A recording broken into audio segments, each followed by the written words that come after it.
This season is brought to you by Plugra Butter, a premium European-style butter made using a slow churn process. Look for Plugra wherever fine butters are sold.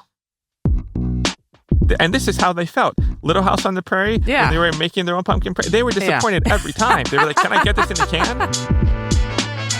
From King Arthur Baking Company, this is Things Bakers Know. I'm Jessica Badalana, staff editor at King Arthur. And I'm David Tamarkin, King Arthur's editorial director. And today we're talking about, you'll never guess, fall baking.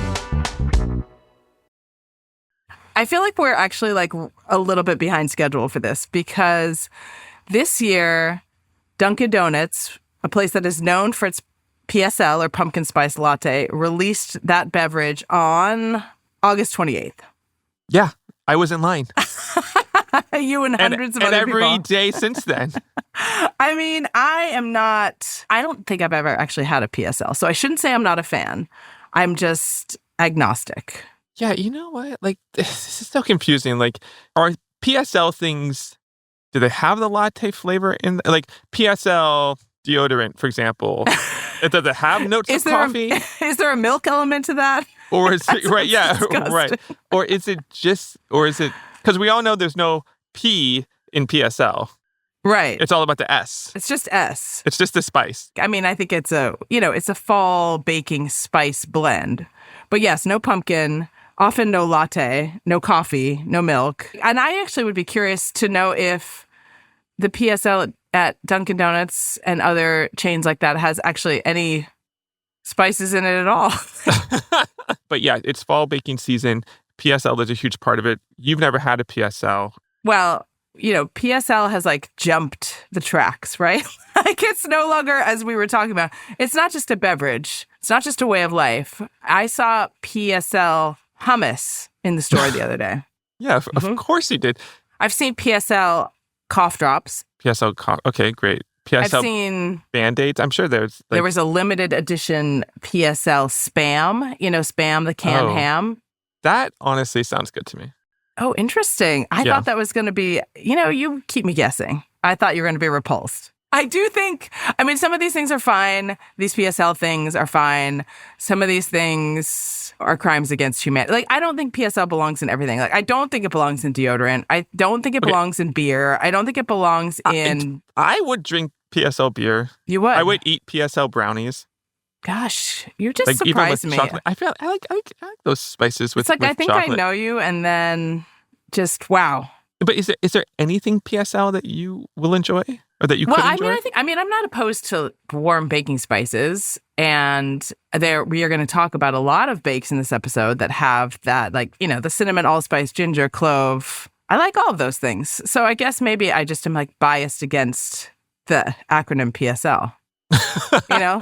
Like, I think it's basic. You're biased against the trend, which I do understand. I'm biased against the trend. But this does raise an interesting question, though, for you, because you do identify as someone who likes the fall baking season, right? Mm-hmm. But what's left? Something happens to me. Like, we have like one cool morning in Maine where I live. You wake up and you're like, ooh, you like put on a sweater. And then I'm just like, oh, it's go time. Like, let's go pumpkin chocolate chip bread. Yes. Like, let's go apple pie. Like, I am like, I'm fully for it. So fall baking generally, which is why we at King Arthur have been working for quite some time. Like, we started talking about what is a quote unquote fall bake? What are the essential recipes for fall baking? And that started this whole like very dynamic conversation amongst our colleagues. For me anyway, I feel an urgency once fall hits. I feel like I want to have my chocolate chip pumpkin bread. I want to bake my apple pie. I want to get all the fall flavors into me while they're seasonal and I've got chills in the air, but fall is fleeting. Yeah. So I was like, where is my checklist? Who is going to keep me on track? Yeah, like in fall, the season is fleeting, but you're like, it's time to like turn on the oven. Right. It's time to eat as like apple cider donuts so you make yourself sick. Right. It's like in the same way that a summer checklist might be like, okay, I have to jump in the ocean. I have to eat soft serve from this place, Yeah. Well, so out of this discussion, we were like, let's make a list of the essential fall recipes and we will share it with the people. So the people will know, they'll have their marching orders for the fall. Like, you're wondering what to make, it's on this list. But I didn't want to make that list. I didn't want to make it either because, it got kind of heated really quickly. Because, what I thought would be like a checklist, an easy checklist of, okay, here are the essential fall bakes. Really became a question of what is a fall bake, which is what we're talking about today. And that's what became sort of contentious. And so I didn't want to make it. You didn't want to make it. No. So we made two of our colleagues make it. And I have some questions. I also have some questions. The trouble is when you hand off a list to somebody else, they might not put everything you want. Oh, yeah. They may ignore your suggestions completely. And one of our guests is, it's old hat to our audience. It's our producer, Rossi Anastopoulos. She's joined by our colleague, Tatiana Bautista, who also, it turns out, has strong opinions. I'm not the only one with a Jess-opinion, I guess is what I'm saying. Tatiana has strong opinions, yeah. Have you ever been edited by Tatiana? Yeah, it's harsh. Oh, it's a bloodbath. So I thought we would bring them on the podcast and see what they have to say for themselves about this list, which ended up being 49, a ranked list of 49 essential fall bakes. Yeah. I'm excited to have this discussion in public. Me too. Air our grievances once and for all. Yes. Rossi, Tatiana, welcome. We're so glad to have you on Things Bakers Know, especially because this is an opportunity for David and I to talk about how deeply flawed we think this list that you created is and to have you justify your choices, but also just to tell us a little bit about sort of existential question, like when presented with this idea of like what is a fall bake, how you approach kind of thinking about how to make this list. Tatiana, you want to take this one? Sure, yeah. So I think that when thinking about what you want to bake for fall, there are the obvious choices, right? There's cinnamon, there's apple, there's pumpkin. Mm-hmm. That's what I think of immediately. Sure. And I think that a lot of, when Rossi and I were talking about this and also sharing this with other people around the company, they all thought the same thing. But once you take a little bit more time to think about it, that's not all you want to bake, right? Like there's room for savory things. There's room for other cozy flavors. And there are also holidays to celebrate, and we're not talking about Thanksgiving. So no, I think not yet. all of those things helped inform this list to be, there are a lot of things that you expect, but we also want you to be surprised. And then when you guys started to overlay this idea of ranking, like I remember at one point, like leaving the two of you in a conference room, you were like, we have to sort this, like we have the things that we want on this list, and now we have to rank them. So like tell us about how you decided. Because, it was frankly shocking what happened. And I think, obviously, like the ranking is somewhat arbitrary because we didn't put any, you didn't put any recipes on this list that you felt like weren't total bangers, right? Like the things on this list are recipes that are like people love, like have millions of reviews or are like fan favorites internally or that our test kitchen just developed and we all got to try and we're super excited about it. But I want to get back to the ranking for a minute because something kind of interesting happened as you guys got into like the top, say, 10. Do you want to talk about it? You're still too shell-shocked? Are you talking about how we landed on number one? Yes! How you landed on number one. This might be like the underdog story of the year. Like, This is our Mighty Ducks moment right here. I don't know. I kind of don't want to spoil the number one recipe because people should go check it out. But I will say we started this long list of all the recipes we wanted on here. We got to 49 total recipes, and then we started ranking. And this recipe wasn't even on that list. It didn't even make the long list. It went from off the list to number one, which is really crazy. Really? It sort of slipped through the cracks. And then once you realized it slipped through the cracks and we got talking about it, like everyone is quite passionate about this recipe, myself included. David, you're going to be a convert once you make it. And I'm excited to make it. It is a little bit magical. It really is more than the sum of its parts. So it's a fun one, too. And I will say, David and I really appreciate both of you creating this list, stepping into the breach when we didn't want to.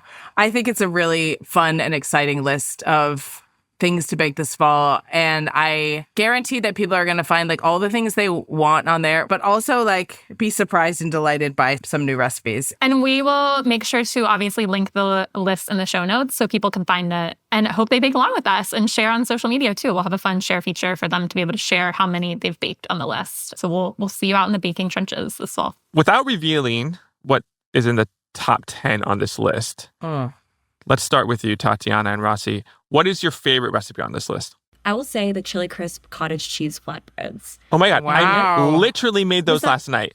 Yeah, Wow. okay. And I know you might be like, that's not fall. But okay, hear me out. Chili crisp, seasonless, but I think especially makes sense for cooler temperatures.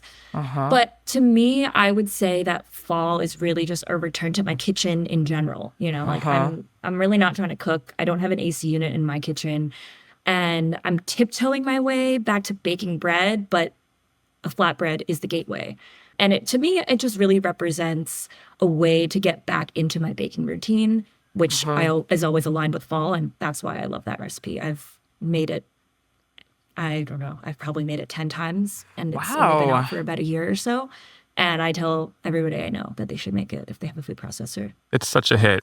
Gosh, I feel like every recipe on our website should have such an impassioned audio testimonial. Like, can you imagine if you clicked on a recipe and you just got like taught? I'm like, okay, yeah, that's forget apple pie. Like, fall baking is chili crisp flatbread. You have me convinced. I have not made those yet. But Rossi, you do have to choose just one. Which one recipe? Yeah, it's hard because there are so many good recipes on here. Mine is probably our new recipe for sweet potato sheet cake with marshmallow frosting. As listeners of this show know, I went to school in North Carolina. And so like part of my North Carolina agenda is that sweet potatoes should just be consumed more in general. I lived off North Carolina sweet potatoes for 4 years. Literally had a crate of them in my closet in college. Wow. Yeah. When I sublet my room, the girl was like, why are there sweet potatoes in here? But the best way to eat them is this cake is so good. It's a sheet cake, so super easy. It's like bright orange. It is like, I don't know, pumpkin is great, but sometimes you want something different, right? So yeah, I encourage people to expand what they think of as a fall bake, which is part of the goal of this list. And, try something other than pumpkin and try sweet potato this year. Well, and I will offer an early Jess-opinion, which is that pumpkin, in fact, does not really taste like much at all. But sweet potatoes are quite flavorful on their own. Like if you just roast a piece of pumpkin and a piece of sweet potato side by side, sweet potato is totally going to win. Like it brings not just the moisture to that cake, but it actually has a flavor that's, I would say, judiciously enhanced by the addition of some spices in that cake, but not overwhelmed. Yeah. What about you, David? What's your number one? Well, for anybody who knows me, this will not be a surprise, but one of my top recipes on this list is the honey beer miche. I'm a big miche fan. I love miche. It's one of my favorite loaf of bread. It's hearty. It lasts all week. It's huge. And this is such a great example. It's a little sweet. It's got that beer in there. For me, fall is beer season too. I think it uses a stout. And so it's, that, again, these heartier flavors. And you can do anything with this miche. I mean, I wouldn't make French toast with it, but sandwiches just with butter. I would make croutons with it. It's just a perfect bread. It's so good. Sometimes you just latch onto a recipe, and listeners of season 1 will recognize this recipe that I'm about to shout out again, and it made it on the list. The oatmeal date smash cookies. They're a melted butter cookie. They're not outright apple and pumpkin, but I think of dates with that sort of caramelized sweetness as being a fall flavor. And they're hearty and they're oversized, and they would be great for after school snacks for your kids, lunchbox situation. They are big. Maybe I'd have to give my kids half. But that is a really good cookie. And if you haven't made it yet, no better time than the fall. One of my favorite cookies of all time, and definitely one of my favorite recipes that's ever come out of our test kitchen, is on this list. But I'm not going to say what it is because it's in the top 10. Okay. Truly one of the best cookies ever. Oh, so I think I know what you're talking about. Yeah. I agree as well. Very strongly. As well. Yes. Wow, the crowd went wild there. And it's the only cookie in the top 10, so it'll be easy for people to find. And it was a contender for number 1. Yes. Wow. Yes. So I want to go make one right now. But. Thank you for putting so much thought and work into this list. It is a treat and I think a great resource for fall baking. We'll put a link to the 49 best fall recipes ranked in our show notes, or you could just find it by going to kingarthurbaking.com. If you are out there listening and you bake some of the recipes on the 49 best fall recipes ranked list, leave a comment. Let us know which one was your favorite. We want to know. Tatiana and Rossi, thank you. Thanks for having me. Thanks so much. Happy baking season, everyone.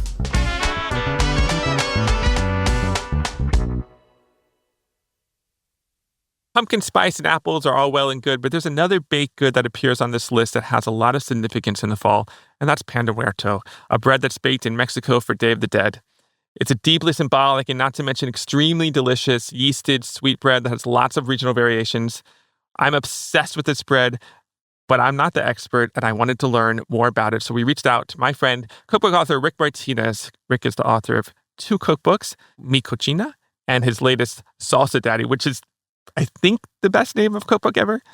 And after years of being a New Yorker, he now lives in Mazatlan in Mexico. Rick Martínez, welcome to Things Bakers Know. Thank you for being here. Thank you for inviting me. So last year I went to Mexico City for a few days in October, and it wasn't on my mind at all that it was close to Dia de los Muertos, or Day of the Dead. But when I landed in the city, I just saw Pan de Muerto everywhere. And so that's what I wanted to talk to you about. Pan de Muerto as a traditional baked good is such an important baked good in Mexico and Mexican culture. But I also want to talk to you about Pan de Muerto right now in 2025 and what's happening to it. So first things first, can you just give me and our listeners just a basic of what is Pan de Muerto? Yeah. So basically, it's an enriched bread. Typically, it has eggs, some type of fat. I prefer butter. It's almost brioche, and you can fortify them as much or as little as you want. The texture is very important. It's a very soft, pillowy bread. It has a beautiful dome, beautiful color. It's typically flavored with either orange blossom, orange zest, or anise. And then probably the most commonly seen version is a dome-shaped bun with crossbones over the top and a little ball in the center. And then that is typically brushed with more fat and then sprinkled with sugar on top.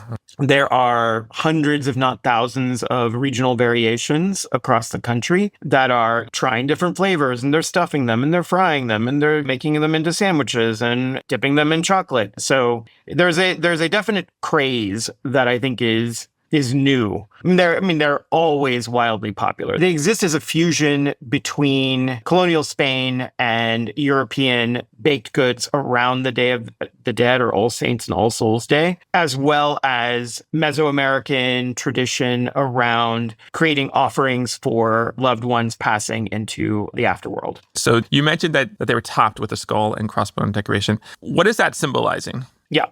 So I think probably the best thing to do is to kind of step back and talk about death generally in Mexico. And this predates the Spanish and European entrance into Mexico. So in Mesoamerica, there was a very cyclical view of life, right? And so death was more of a transition versus a final outcome. And so there was believed to be an afterlife, afterworld, that you just transition from, your earthly self into this other state of being.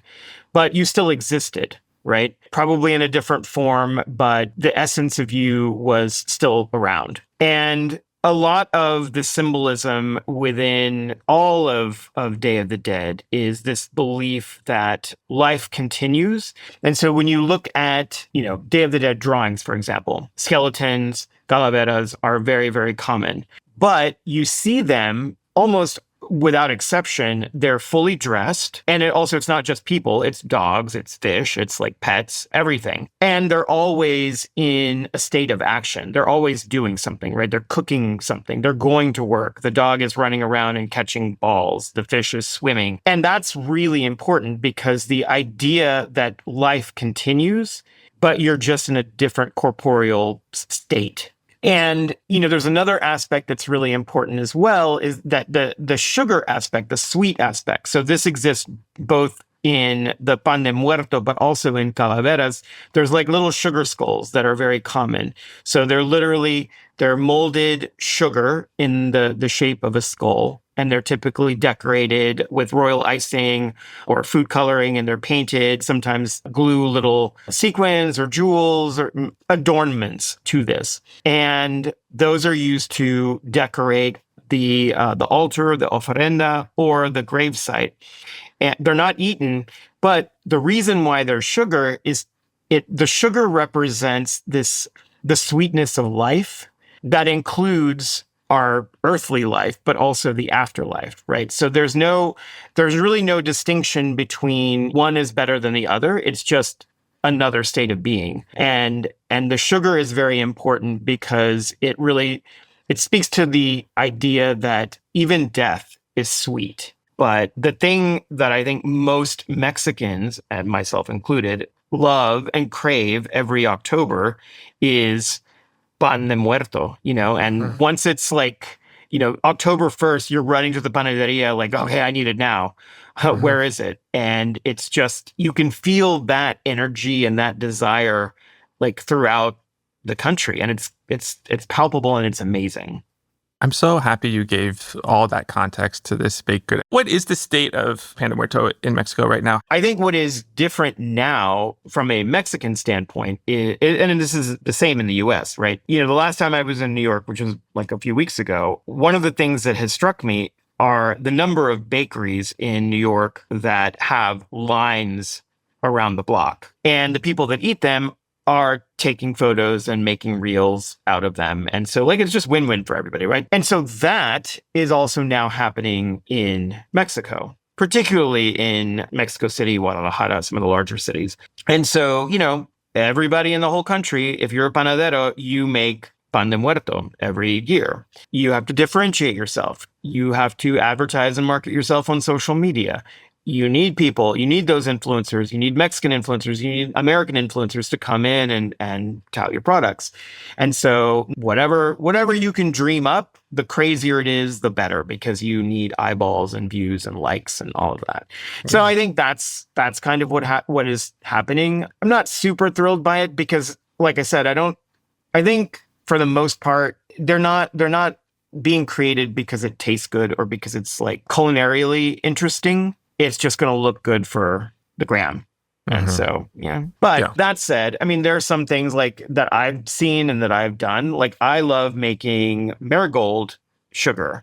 So you take marigold petals and you dry them. You can literally just like put them on a paper towel and throw them in the microwave for 30 seconds, crunch them up and toss them in sugar. And now you have an orange sugar that actually has a really nice flavor. Another one is, and this is actually like, the ingredient is ancient. It's ceniza de maíz. And so you basically take the corn husk and you burn it. And then you take the ashes and you crumble those up. And then that becomes an ingredient. And that's used in tamales and moles and guisos and whatever. But you can also take that and mix it with sugar and then use that to decorate your pan de muerto. And I really, really love that. And that's a black color, I assume. Yeah. So it basically looks like charcoal gray, but it almost looks like charcoal gray, but with glitter, right? That's cool. Because, the sugar still has a little bit of sparkle to it, but it's matte black. But the thing that is most peculiar to me is that it has a very distinctive flavor. It tastes almost like allspice, canela, and a little bit of anise, like super, super subtle. But it's got like this toasted warming spice flavor that the first time I had it, I was like, oh, this is a different, like they put something different in the dough. No, it was the ceniza that actually provided that flavor. It sounds so cool. I mean, I love the idea of black glitter. That sounds so pretty. Do you have a recipe for Pan de Muerto in your first book? Yes. Yeah, okay, great. And in your second book, Salsa Daddy's, obviously a book that's centered around salsa, which I absolutely love. This is maybe a silly question, but can you think of any salsa that you would pair with Pan de Muerto? Oh my God. Yeah. There's 2 chocolate salsas. There's actually also a tequila caramel salsa. That would be very good. There's a berry salsa. It's like a quick berry jam, but with like a little heat component to it. I would pair any of those. I mean, if I was going to pair something, I would also add ice cream because what the hell, Rick, so thank you so much for just giving me all of that background and all of that history. No, thank you for having me. This episode is brought to you by our Vermont boiled cider, which is the secret ingredient to the most fall-forward bakes. I'm a native Vermonter, and this stuff is practically running through my veins. It's made by boiling down apple cider until it reaches a thick, super concentrated syrup that is tart, sweet, and obviously very apple-y. Which is exactly how I describe you to my friends. So tart, sweet, and obviously apple-y. No, this stuff is really good. I buy a bottle of it every fall, and it's gone before winter comes. You can use it to make cakes, cookies, even bread. I also like to add some to a glass and top it with a little bit of seltzer for a fall refresher. You can find Vermont boiled cider on our website, kingarthurbaking.com. It's time for our next segment, Ask the Bakers. For Ask the Bakers, we want to hear from you. If you have a baking question for us, head to kingarthurbaking.com/podcast to record a voice message, and we may end up using it on the show. That's kingarthurbaking.com/podcast. And of course, if you have a baking question that simply cannot wait, you can always reach out to our Bakers Hotline via phone, email, or online chat. Just go to kingarthurbaking.com/bakers-hotline. That's bakers-hotline, or call us 855-371-2253. That's 2253 as in B-A-K-E, baby. Bake. We have a bunch of questions today. David, are you ready? I've never been more ready. Okay, great. Let's hear our first question. Hi, my name's Alex, based out of Brooklyn, New York, and my question for you all is, what's the difference between the types of like Vietnamese and Indonesian cinnamon? Those always pop up in the recipes that I use for cinnamon rolls, and I don't really know the difference. And speaking of fall, is it pecan pie or pecan pie? Thanks, and appreciate you guys answering. Boy, I'm not getting into that debate of pecan. This is actually a great question because I think, for the longest time, people bought all their spices at the grocery store.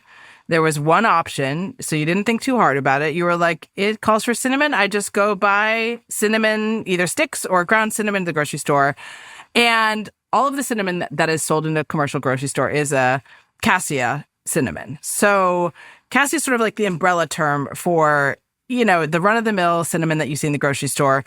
But there's also, under the cassia umbrella, there is Vietnamese cinnamon, which is also sometimes called Saigon cinnamon. And there's also Indonesian cinnamon. And they do have differences in flavor. And I would say, to me, like a grocery store cinnamon is all well and good. Like I'll use it for cinnamon toast. I will bake with it. Like there is absolutely no shame in that. But if you try the Vietnamese cinnamon, particularly the one that we sell, it is so aromatic. And I feel like it's got this like sort of rich, sharp, spicy, very well-rounded, for lack of a better way to put it, like very cinnamony cinnamon. Like, that scene in Wizard of Oz where they go from like black and white, to the Technicolor. And I sort of feel like when you go from grocery store cinnamon to the Vietnamese cinnamon, it feels like that dramatic. And similarly, I think the Indonesian cinnamon is still like a stronger flavor and like a more potent cinnamon than the supermarket cassia. But it's I would say like a little more sort of woodsy and earthy, maybe a little less aromatic, but also still like, head and shoulders, I think, above grocery store cinnamon. It does make an impact, especially in a cinnamon forward bake, to use like one of these more aromatic cinnamons. And as for the pecan versus pecan, I think, I think if I don't think about it too hard, I think I say pecan. I think so. Yeah, but pecan sounds a little... We're putting on a little airs. uppity, Yeah. Pecan pie. But that is one of my top Thanksgiving pies. We're not talking about Thanksgiving pies in this episode, but we'll have more airtime devoted to pecan pie in a future episode. But we got to answer some more fall baking questions, so let's go to our next one. Hey, Jessica and David. First-time caller, long-time listener. I have a quick question about fall baking for you guys. Is it ever worth it to make your own pumpkin puree? Does that, make a pumpkin pie or any sort of bread, that much better versus using a canned puree? Or is canned just as good? Would love any tips and tricks going in the fall. Thanks so much, guys. Love the podcast. The answer is no, it's never worth it to make your own pumpkin puree. Just open up a can. Most recipes right now are formulated, assuming that you were opening that can, and there's a certain kind of water content that we can reliably depend on in those cans. And, depending on how you make your puree, how much you reduce it, it's just going to be different. And I don't think it's going to be worth it. The juice is not worth the squeeze. Well, Jessica, I think let me get you a word in edgewise here in case you disagree with me. No, I was going to say, like, hell no. Like, what a waste of time. Because you know what? The problem is, not the problem, but the reality, the harsh reality is that by the time you go through all the work of like roasting your pumpkin, scooping it, pureeing it, maybe cooking it down, like it is no better, perhaps even worse. Yeah. Than what you get in a can. Like it's stringy. There's so many variables. So you go through all that work and then you're like, I should have just opened that can. You're like, this is it?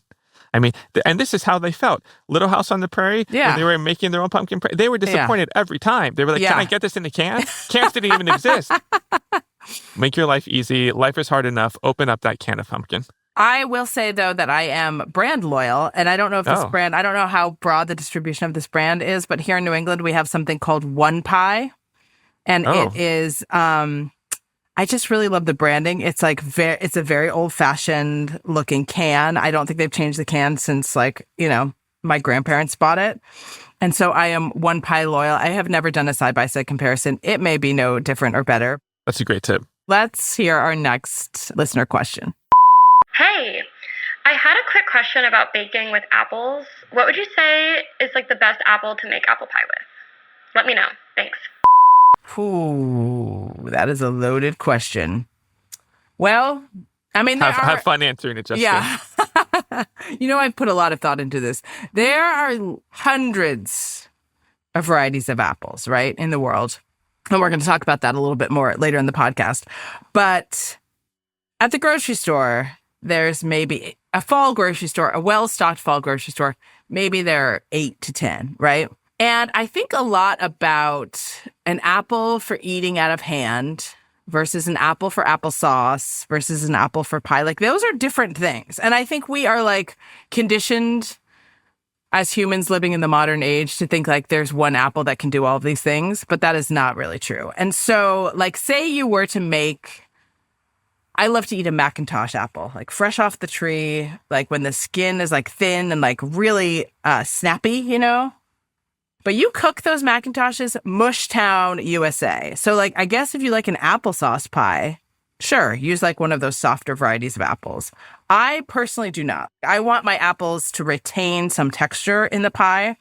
And so I'm looking for a firm apple that is like a little bit on the sweet tart side. So I know that's being like, I'm not being intentionally vague, but I think like depending on what apples you have access to, that might be like a Macoun apple, Macoun, which is one that grows here in Maine that I think is a delicious pie apple. It could be a Braeburn apple, which I think also like holds its shape really nicely and has great flavor and is quite crunchy. I feel like a good pie apple is almost like too crunchy when you eat it out of hand, like it's too firm, but it's going to soften because that thing bakes for so long. I also think sometimes like a house blend of apples is really nice too. Like I might use some Macouns. I might grab like a couple of Pink Ladies, which are kind of like year-round ubiquitous, just to give it a little structure, because I think you get like a nice dimension to your pie if you're not just using one variety of apple. So that's what I advise.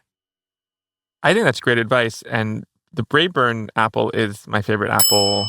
This is my go-to apple. You know, it's easy to find, but it's usually really good. I like to eat it out of hand. I like to bake with it. I think it's a great choice. But to your point, I think a mix is always better. Yeah, I think so. And then there's Red Delicious, which is delicious. I mean, come on. It's right in the name. Yeah, I love eating those. I mean, who doesn't love eating something with the texture of styrofoam? And also that waxy coating that's like bitter and... Yeah, it's like wax. It's like candle on the outside, packing peanut on the inside. Delicious. Red Delicious. We're going to get some hate mail from like the Red Delicious lobbying boards. Anyway, we've gotten off topic, but I hope that helps you find the pie apple of your dreams this season. Well, we've done it again, David. We've knocked out some listener questions. It always gets us thinking and talking about stuff. So if you have a question, remember you can go to kingarthurbaking.com/podcast. You can record that question. We will listen to it. We will reply, and we'll just keep the conversation going. We might reply. We might reply. I want to follow up on apples. Because I feel like we could have, yes, this episode is all about fall baking, but we probably could have devoted an entire episode to apples, honestly. Because there's so many interesting things to think about and talk about. So many things to bake with apples. So many different things to bake with apples. But there was a story recently here in Maine that kind of caught my attention. And I wanted to share it with you, David, but also with our listeners, because I think it's just the kind of like arcane information that I just love to know about and tell people. So there's this amazing man here in Maine whose name is John Bunker. John Bunker has devoted his life's work to tracking down varieties of heirloom apples. So he goes all over Maine. He looks at old trees. He talks about old trees. He is an expert in grafting trees. Like, he has brought heirloom trees back from the brink. And he recently made a very exciting discovery that was like all over the news here. So they found the oldest apple tree in Maine. That's cool. Yes, it's super cool. It's over 200 years old. Oh, way older than I thought. Way older. And not only is this the oldest apple tree in Maine, they think it may be the oldest apple tree in the nation. Oh. Yeah, it's called the Drapedor Britannia, the golden cloth of Brittany. It's got that 200-year-old name. Yeah, it has that 200-year-old name. And it's just, all the names of these apples are so compelling. Like the Ohio, that's for you, the Ohio Pippin, the Grimes Golden. I love that. Yeah. The Hidden Rose. And John, like, not only does he go out and find these apples on his own, but also like he is actively hunting for apples. You will see from time to time, there'll be like wanted posters at farmers markets where he's like, he's read about an apple in some arcane journal and he wants to see if it's still alive. But in this case, I think people came to him and said, like, we think we might have this special tree. It's on Verona Island in Maine. And to look at the tree, like, it does not look great, honestly. But John went out to look at it, and he thinks that it will remain a vital tree. It will produce fruit this year. And of course, now he's able to take like a cutting and graft it onto another tree so that this, like, the Drapedor will continue into the future. Wait, is this the only Drapedor apple tree in existence? Yes. Or is it just the oldest? Oh, it's the only one. No, I think it's the only one. The only one that's still living that we know of. It's like a lovely greenish gold apple. It's kind of got irregular speckles. It certainly does not look like the picture perfect apples. It's no Red Delicious in appearance. And in fact, a lot of these heirloom apples were never intended to be like eaten out of hand. They're apples that maybe are not great fresh, but are exceptional when they're dried and they keep really well. Or they're not great fresh, but pressed into hard cider. That wasn't the point of apples historically. And maybe it's not the point of apples now. Like, some things are better suited to different applications. It's fun to think about a fruit detective. But it's also, I think, well, I don't know. I mean, I think it's important because they are using both like new tools and old knowledge to preserve these species that, like endangered species of animals, like may go away forever without somebody like John championing the little Drapedor. And you can learn more about John Bunker. I'm going to put a link to his fascinating website and his book in the show notes. And just, John, if you're out there listening, I appreciate the work that you're doing. And she'd like to taste the apple. And I'd like to, and send me an apples. Ask for what you want. I just love when Maine is in the news for something like this, you know? I just puff with pride, state pride. Every episode, we like to check in with Jessica to see what wildly surprising and full-throated ideas are in her head, a segment we lovingly call Jess-opinions. Jessica, hit me with your Jess-opinion for this week. Do you feel like the Jess-opinions are starting to leak out beyond the bounds of the segment? Because I do. I'm like, oh, it's time for my Jess-opinion? Haven't I been offering these all episode long? Yes, I do feel that way. But I do like when you like really sound the bugle to get everyone's attention, that now is the moment for me to... You're right, just go off, right? Just now's the time. Well, so, we talked about this list that we have created of these 49 fall bakes ranked. And I'm just mad as hell about this because the thing that I think of as a quintessential fall bake, the thing I think should have been on the list was omitted. Okay. Yeah. They didn't listen to you, huh? Well, I guess technically... Now, I was about to ask this silly question. I said, did you offer an opinion on the list? But I don't think we need to ask I think everyone can answer that question. But in fact, the thing that I think should be on the fall bake list, I guess technically is not a fall bake. It is a fall fry. And that is our recipe for fried apple pies. Yep. And they are so good. And when I started at King Arthur, I looked through all of our recipe content and I said, there's a glaring omission here. And it is a fried pie. I think the thing is we should have a version of the fast food, specifically the McDonald's fried apple pies of my youth, which I probably had all of 3 times in my life. But I just remember them so well, like the spiced, gooey apple filling, the very crisp pastry crust. Anyway, the test kitchen gamely developed an extraordinary recipe for these fried apple pies. And to me, it made perfect sense that it would be on the list at, obviously, number 1. But, Rossi and Tatiana pushed back. And I think their argument is fair, wrong, but fair. They said nobody wants to fry at home. Also, the window of opportunity to eat a fried thing is very narrow. You got to gobble up at that batch right away. They don't benefit from sitting. So for all of those reasons, good or bad, they left it off the list. But I will let you know, my personal opinion is that fried apple pies should have been on the list. And you could just maybe, print out the list, put a little asterisk at the bottom, make it number 50, add it to your fall baking list. Because I sure will be. Be your own McDonald's. Be your own McDonald's. Be your own McDonald's. Yeah. Mm-hmm. Before we go, Jessica, what are you baking this week? Well, I have been baking a lot from our kids' cookbook, Sweet and Salty. Because you're a child at heart. That is so sweet. Because I'm a child at heart, and I also have children at home. And this book is it just came out September 30th, so I've been thinking about it a lot. And also, thrillingly, my younger son, has really taken to this book. So actually, when you ask what I'm going to be baking this week, it's proof of concept. I think I'm going to hopefully not be baking anything, but hopefully I will be supporting my child on their baking journey because he is eager to try. We've done a bunch of things. We did the chocolate cream pie. We've done the pizza party buns together. We've made empanadas. We made pupusas. But this week he has put the ribbon in the book on ranch monkey bread, which is traditional monkey bread, the little balls of dough that sort of are dipped in butter and usually cinnamon sugar and then baked together. So it's a sort of pull-apart loaf.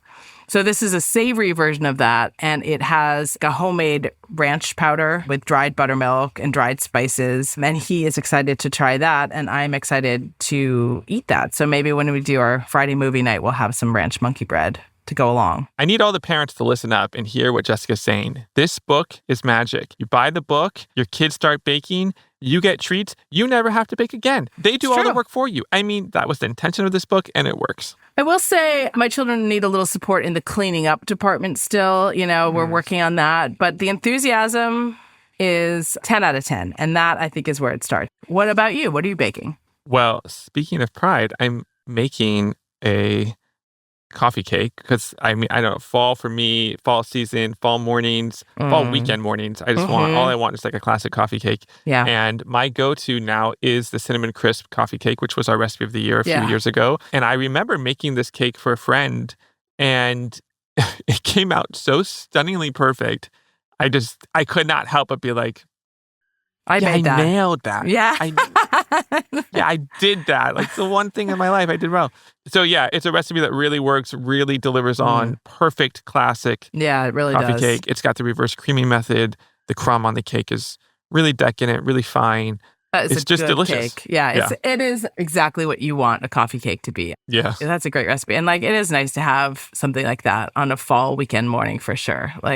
Treat yourself, So here we are again. We've reached the end. We've talked apples. We've talked fried things. We've talked this incredible list of 49 fall recipes that everyone should bake from. We've covered a lot of ground, but we have now come to the end. We talked about Pan de Muerto. Oh, we talked to Pan de Muerto. Yes, of course. All the essential things for fall. As ever, thank you all for tuning in and joining us here on Things Bakers Know. We'll be back with an episode next week. Remember to like and subscribe on Apple Podcasts, YouTube, Spotify, Amazon Music, or wherever you listen to podcasts. And leave us a review when you're there, or let us know what fall bake you have baked from our list. Also, share the episode and share that list of fall bakes with a friend, because how are you going to start your own competition, your own fall baking competition, without friends baking along with you? What Do it. will you possibly have to talk about with your friends this weekend if you do not print out this list or you don't share it with them? And you can tell us if you think you got it wrong. You know, if you think something else should have been number one, send that email to Rossi. Let her know. Yeah, go to Rossi. Yeah. Well, it's a great thing about it being a list of 49 because you get to choose your 50. Choose your fighters. We are empowering you, listener. Anyway, we'll see you back here next week. In the meantime, don't forget, follow the recipe. Follow the recipe. Things Bakers Know is hosted and executive produced by me, David Tamarkin. And me, Jessica Badalana. Rossi Anastopoulos is our senior producer. Chad Chennai is our producer. And Marcus Bagala is our engineer. Original music by Megan and Marcus Bagala. This episode featured cookbook author Rick Martínez, friend of the brand, friend of ours. Thank you, Rick. You can learn more about his work and his most recent book, Salsa Daddy, at his website, rick-martinez.com. Things Bakers Know is a King Arthur Baking Company podcast.